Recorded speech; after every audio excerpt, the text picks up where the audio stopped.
Hey guys, how you doing this evening? Having a good evening, I hope.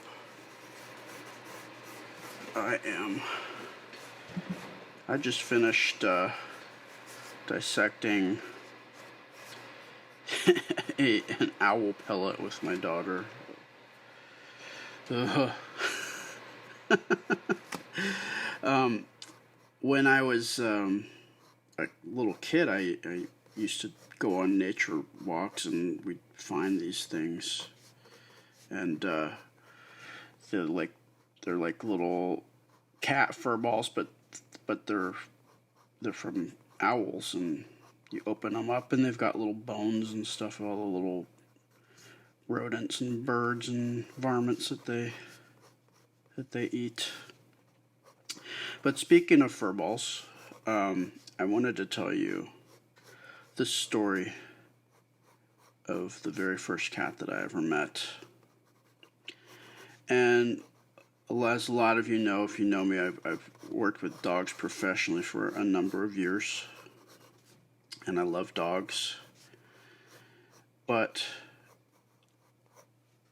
I never understood why there has to be two camps. Like, why is it that if you're a dog lover, you can't be a cat lover, or if you're a cat lover, you can't be a dog lover? I love them both. I think they show affection in different ways, and certainly I think it's each type is more compatible with different personalities and people. But I think they're both very interesting types of creatures with their own unique personalities, and I love them. However, the very first cat I met was not my friend, or maybe he thought he was my friend. I don't know. But he certainly had it in for me. He was this really cute little cat. He was white. His name was Marshmallow, of course. And I thought for the longest time that he was my cousin's cat, but evidently she told me later on that he was not hers. He just hung out in her backyard all the time, so I don't know if he was a stray or he was just sort of a cat that just made the rounds like cats tend to do when they're outdoor cats. But this is back in the 70s when kids were free range and so were animals. I just remember, like, you could go out and you'd make friends with kids that you'd never ever meet again, but you'd hang out with them, or sometimes you'd meet a dog and be friends with them for the afternoon, never see them again. But this cat, I was 2 years old, so I was pretty low to the ground back then, and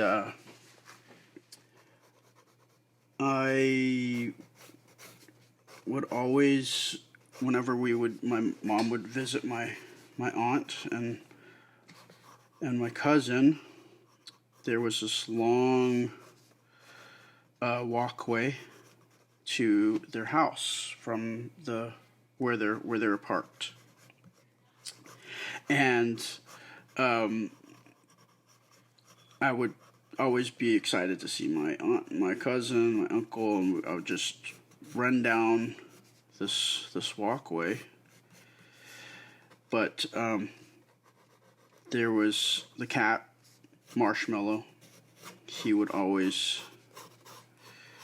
be hanging out in the yard, and I think he would see me coming along and he'd be like, he would wait behind this planter box like this,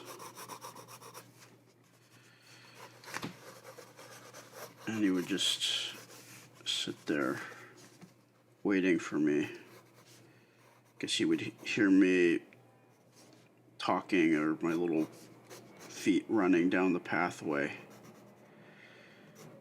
and he would just hang out right behind this planter box right here. And let's see, I would be like coming along.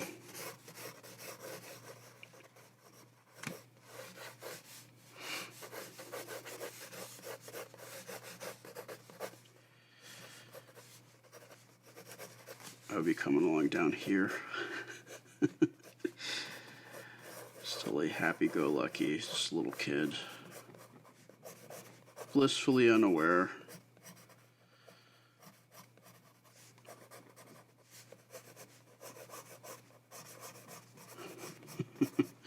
And I would just minding me on my own business. And this happened on a number of occasions. It's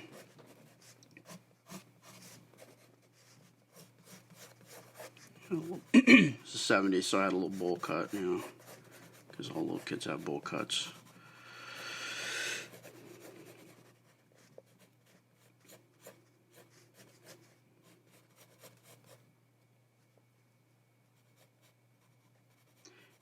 That would just be minding my own business, excited to see my cousin, my uncle, and my aunt.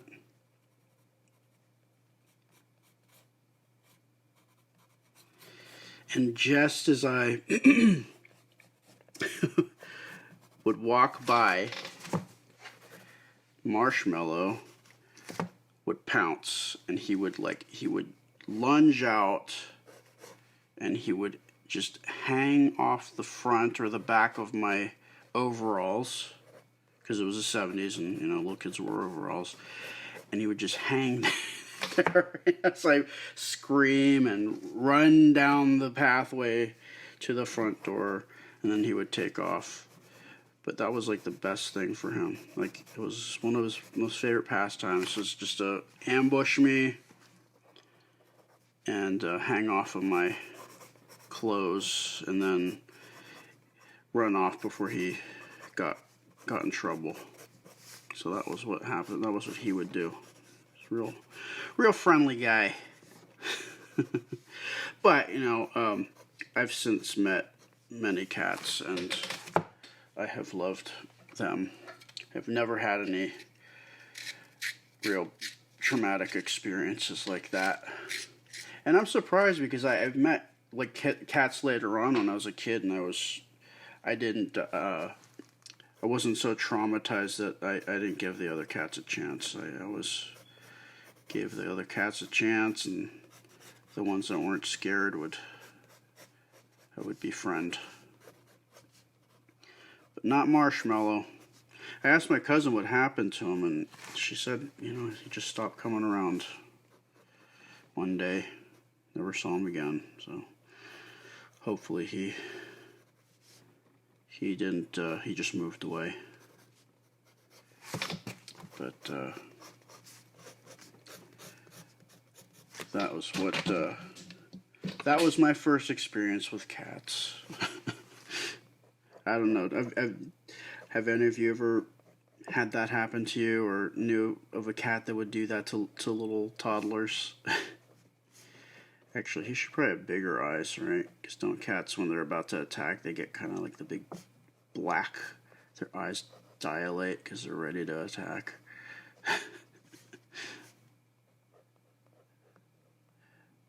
I had this cat for a while that I ended up palming off onto my mom because I moved in. The situation I moved into, I couldn't take him, so I felt guilty about that. I still feel bad about that, but I just remember when he was a kitten, whenever he was ready to pounce, he would like crouch down and his butt would wiggle, and then his eyes would get all black, and then he would do his pounce. So maybe Marshmallow did that. I just didn't see him, what he was doing behind that planter box. I'm sure he probably did something like that. I never asked my cousin. I should ask her if she saw him setting up to do that, because I know they saw it happen after, but I'm just wondering if they saw him do that and they just like watched it play out because it was funny.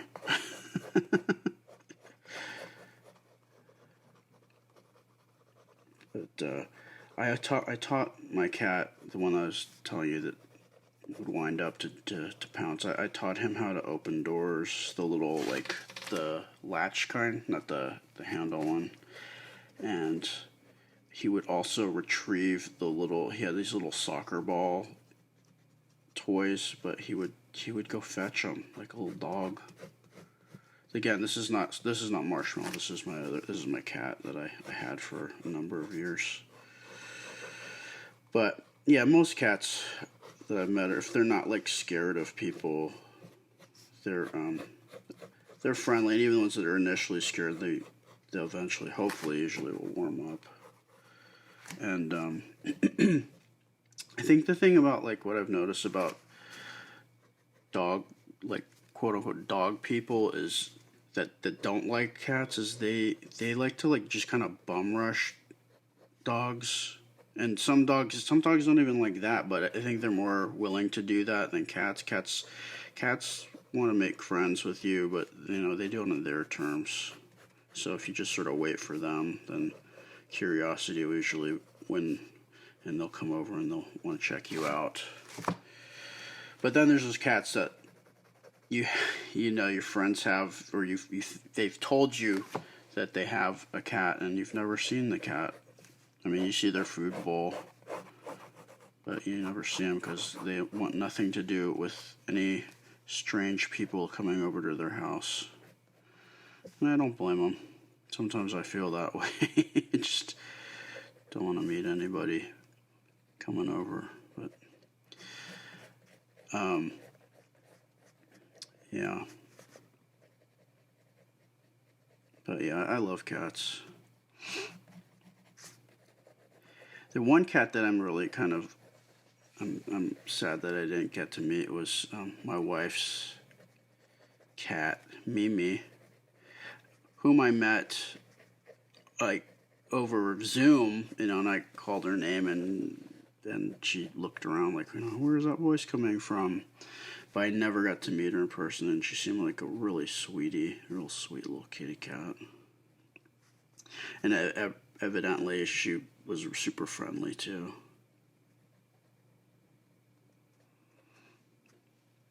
But yeah, my wife really misses her.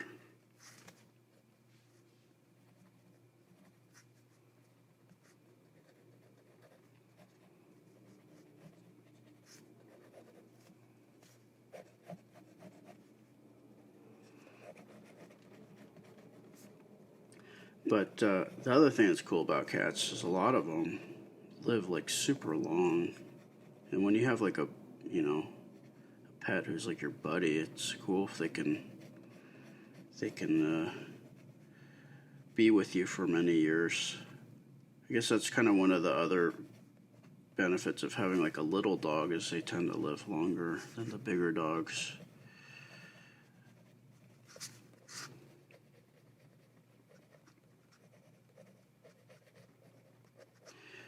My daughter had some overalls on today, but my wife took the one side down because she had like a little we're building a cardboard castle, and so she had her little Village People construction outfit on, and she had her overalls on, so that reminded me of this story. That's why I decided to talk about it tonight. It just reminded me of when I wore overalls.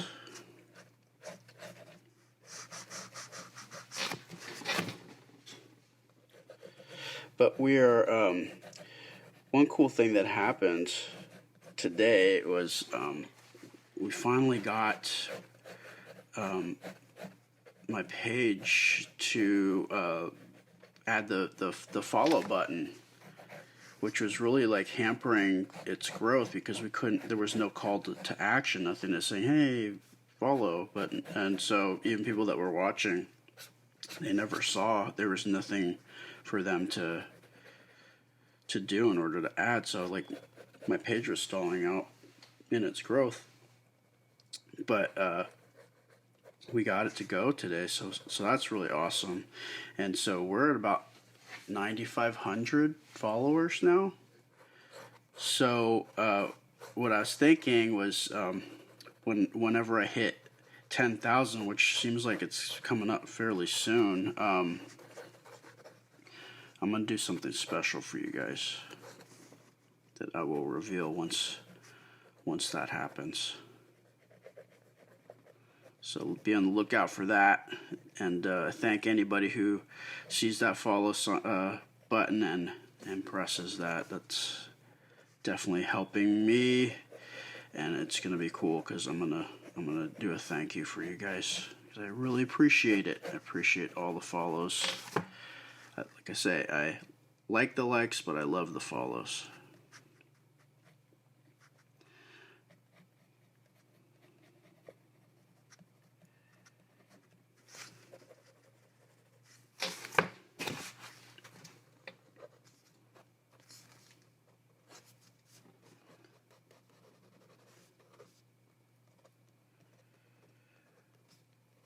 One thing I never was able to learn how to do is cut cats' claws because they're just never, or at least the ones I met or had, were never agreeable to it. I did learn, because I did take some grooming courses, so I did learn how to cut dogs' paws, so I know how to restrain them so they, unless they're like twisting around like crocodiles, I can usually clip a dog's nails. But I know how to hold them and how to look for where the quick is so I don't hurt them. And I also know how to trim the little fur underneath the paws, between the paws, the little toes on dogs too. There's something really gratifying about that.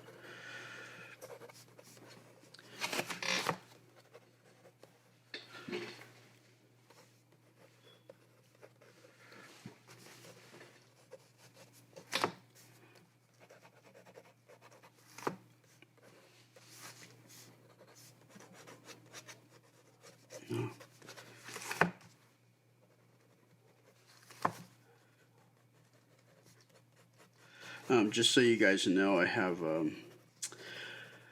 we have added some merch up on the amcprincessanna.com page for the Sketchy Friendler. So if you're interested in a t-shirt or a tumbler, then go on over there and you can get one of your own. It's pretty exciting for me. I think it was cool. It's just cool. Never expected I'd have my own merch, that's for sure.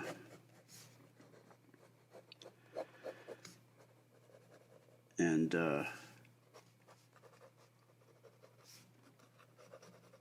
I just wanted to let everybody know that I appreciate all of you. And if you want to check out my stuff here every day at some point, again, I'm trying to figure out times to do it. I'm here on Facebook. I'm also on YouTube. If you want to just check out the final picture that I do from the previous day, I post those up on Instagram, and then we put abbreviated versions of these lives on TikTok. So you could find me in any of those places. Appreciate all the love and the follows and the likes. And I will see you guys soon. Thank you so much. Talk to you later. Bye.